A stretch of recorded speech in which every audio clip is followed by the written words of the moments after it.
and the Gore Company for giving me the opportunity to be part of this excellent staff and contribute to these excellent discussions here. Being president of the Hellenic Society of Thoracic and Cardiovascular Surgery, I can realize that the Hellenic Society of Vascular Surgeries has done very well, and it's a million, let's say, steps in front of us. From this point of view, I would like to congratulate you. And obviously, in TIVAR, vascular surgeons were the first to do it, and same happened in our hospital. Professor Tsolakis was the first to do TIVAR procedures in Patras Medical School. So, I would like to start by showing you this. This is the aorta, the whole aorta. Bifurcation there, ascending aorta, coronary arteries. That reminds me of this mosaic that is back in Hellenistic period, about 300 BC. And aorta comes from the verb airo, that means holding up. So ancient people believed that the aorta the heart was remain in that position because the aorta was keeping. That's why the name comes from. Before starting, let's remind ourselves the very first pioneer, Koulei and Dibeki, but also Dr. Kouchoukos, who still operates, was here with us recently, and he's a great surgeon, contributed in aortic surgery, in particular in surgery of the thoracic aorta. Now, I would like to start by showing you this article that we did many years ago, and it was the first attempt to classify all the different pathologies of this thoracic aorta to one category. And here you can see penetrating and submural hematoma as well. And here's the dissection. And that was the initial classification we did. But later on, we had different quantities of that. But now we do know that all these types of aortic pathology belong to the aortic syndromes. And we are going to focus, obviously, in this particular class A, which is the aortic, acute aortic dissection. And why the dissection is so important? Because death due to aortic dissection and rupture are very much common, and the death is twice as many as the deaths due to abdominal aortic rupture. And of course, early recognition has to do with health outcomes and quality of life as well. So, very quickly, just to remind yourself, dissection occurs when a disruption in the intimal tear starts and goes down, and goes actually distally and proximally as well. So what happens here is that it can go down but go proximally, and we can see here that the tear is there and goes usually up to the orifice of the left subclavian artery. And the complications of the dissections are very well known: rupture, malperfusion, uncontrollable hypertension, pain, degeneration, and the formation of a pseudoaneurysm in the thoracic aorta. All the malperfusion depends on where the vessels are occluded, and obviously during the dynamic phase where the patient is hypertensive, the false lumen occludes the vessels, and we've seen patients coming without pulses or even a dissection of the ascending aorta, and they are in a comatose situation, and after controlling the blood pressure and relaxing the patient, the brain gets more blood and the patient gets much better. So it's very important to treat with that.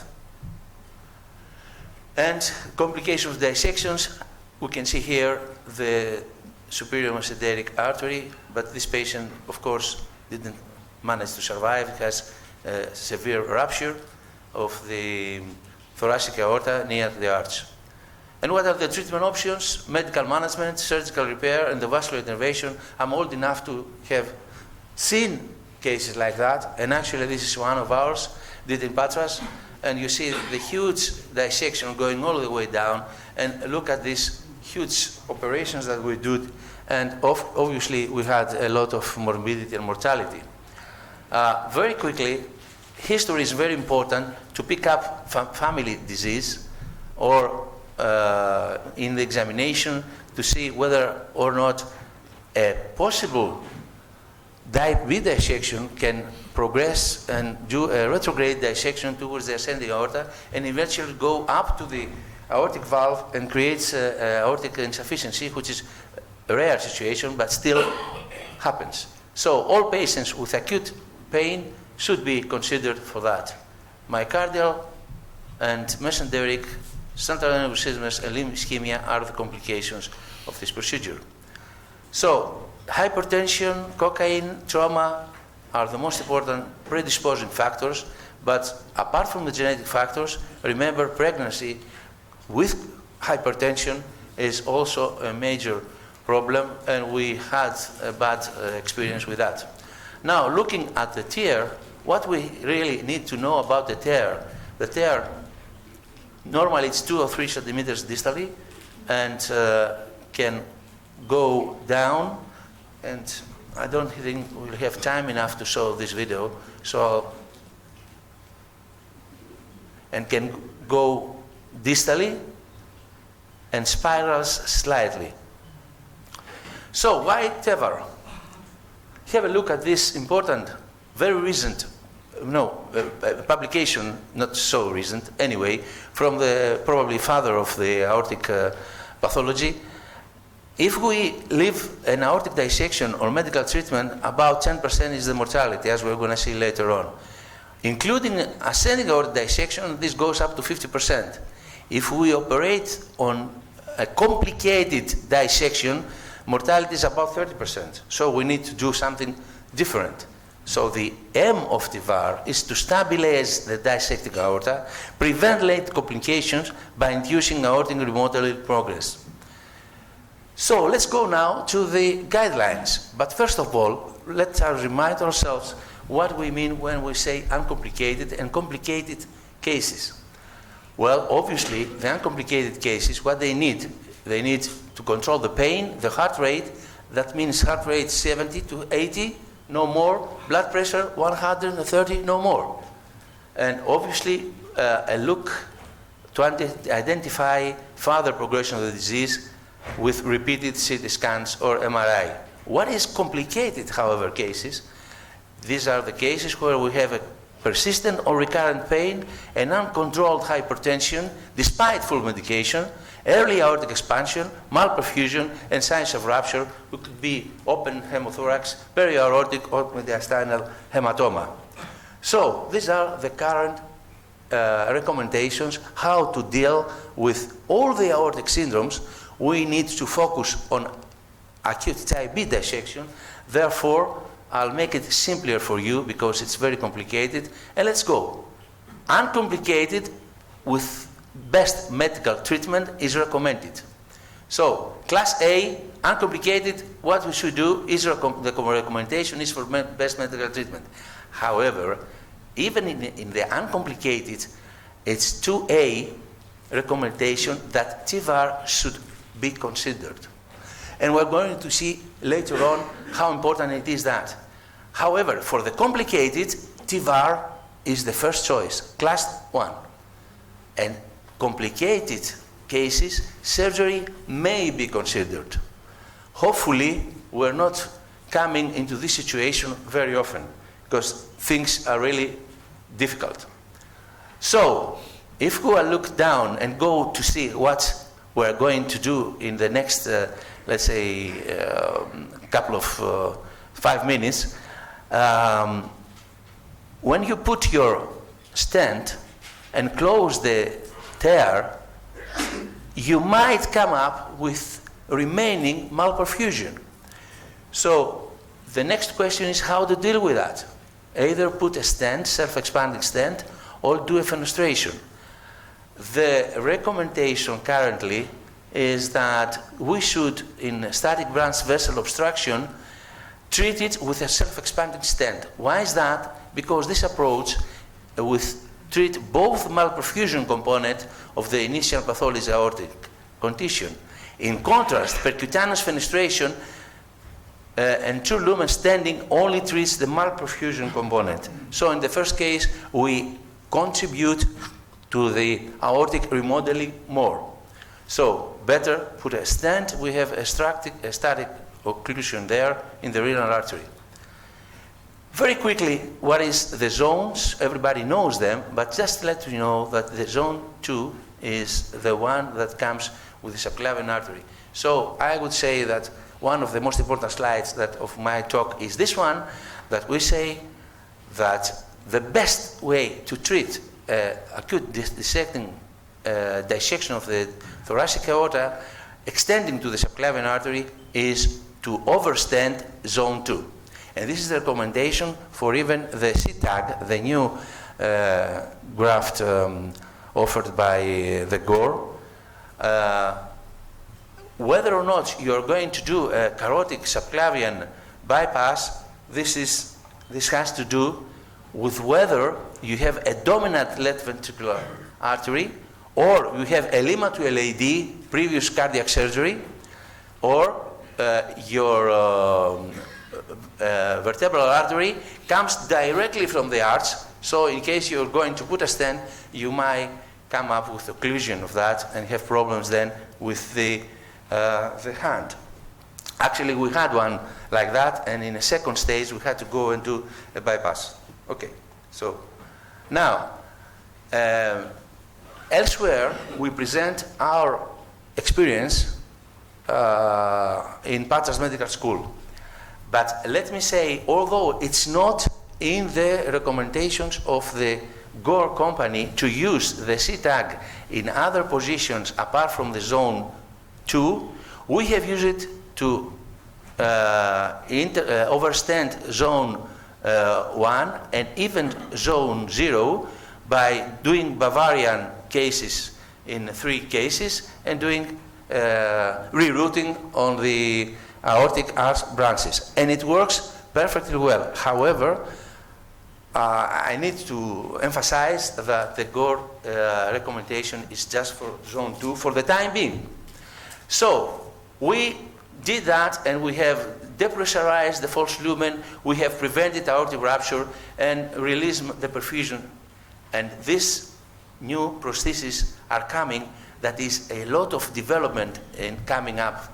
And which is the best candidate? The best candidate is that one who has the premature easy to identify, has good landing zone, has distal vessels true coming from the true lumen, and have an adequate access. This is the perfect patient, not really easy to find. So, good anatomy, TEVAR, both in poor surgical candidate and in good. However, if you have bad anatomy, as we hear previously, comparably, then you have to think of even coming up. So, follow-up is well known, and let's see in the next couple of moments some data from the literature. So, the International Registry, hospital mortality 10% in uncomplicated type B that treated medically, but 5-year survival 60 to 80. So this probably we have to do something about that. Very quickly, the INSTEAD trial, 140 patients, uncomplicated type B, they had TEVAR in contrast to the recommendations, okay, TEVAR and best medical treatment, and had a better remodeling, but no clinical benefit in due course. In 5 years, in the extended INSTEAD trial, aortic-related mortality better, did well, disease progression did well, but again, not in further. So, what is the most important conclusions from the INSTEAD trial? That do TEVAR with best medical treatment, even in the uncomplicated cases, I have a better delayed disease progression, aortic remodeling, and long-term results. Obviously, we need to see them. However, still not in class A according to the European Society of Cardiology. And in stable patients, suitable anatomy, best is to do TEVAR and best medical treatment. Another trial tell us obviously the same thing. They had a very good, in the arm where the Gore tag device was used, had very good results. And very coming to my conclusions, I would like to show you a very recent from the same, this is aortic dissection stent or best medical therapy. And this came up with the conclusion that there is a benefit for doing both procedures. So, keeping in mind that the previous generation we had this, now with a better generation, I think the results will be even better. So, to close, as a take-home message, I would like to once again emphasize that the data that I presented to you very briefly, and others as well, can tell us that it's better on a proper selection, on a proper basis of selection to selected patients who have an uncomplicated type B dissection to perform TVAR with proper medical treatment. How can I judge among this cohort of patients who will benefit more by doing TVAR with best medical treatment? Keep these three, let's say, numbers. Primary and tertiary diameter, more than 10 millimeters. Total aortic diameter, more than 4. And false human diameter, more than 22. These are more likely to benefit from combined TVAR. And in my conclusions, TVAR in acute type A aortic dissection should be definitely recommended as a treatment of choice in complicated cases. However, it should be also considered in selective uncomplicated cases and is associated with satisfactory early and long-term results. Treatment pathways will continue to evolve. We need to go along the society recommendations, so we have, let's say, data that will be well organized and the results will be well based and well accepted, and obviously keep in touch with the literature and particularly focus on randomized trials. Thank you very much. Thank you very much.